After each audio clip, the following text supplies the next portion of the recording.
د افغانانو لپاره ډیر ښه او مهم خبر. څوک کولی شي د تورخم له لارې پاکستان ته لاړ شي؟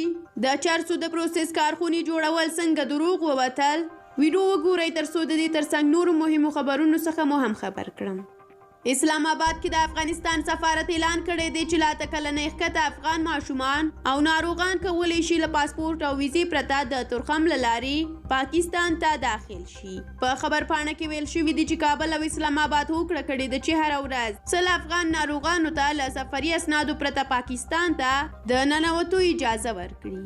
استرالیا د استرالیا یو شرکت ویلي دي هغه راپورونه دروغ دي چې وایي دوی په افغانستان کې د چرسو د پروسس کارخانه جوړوي.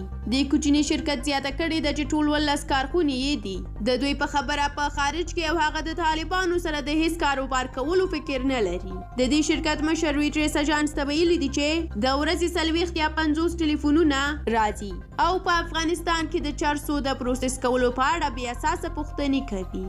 اسلامي امارت د افغانستان اسلامي امارت ویان نن کابل کې یوې ناستې ته ویلي دي چې حکومت به په بامیان ولایت کې هغه کسانو ته چې تر اوسه په غارونو او سمڅو کې اوسېږي ښارګوټي جوړوي. نوموړي په خپلو خبرو کې دا ډاډ هم ورکړی دی چې نجونې دې ډاډمنې اوسي. ښوونځي او پوهنتونونه به یې پیل شي او په دې برخه کې کار روان دی.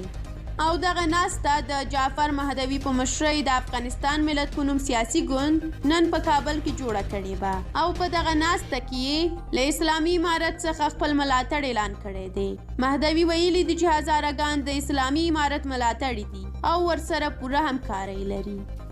له تاسو ډیره زیاته مننه کوم چې دغه ویډیو مو ولیدله. سوله افغان یوټیوب چینل د راتلونکو ویډیوګانو لپاره سبسکرایب کړئ او همدارنګه پخوانیو ویډیوګانو ته مو هم یو سر ووهئ. تر بیا و بلې ویډیو د خدای پامان.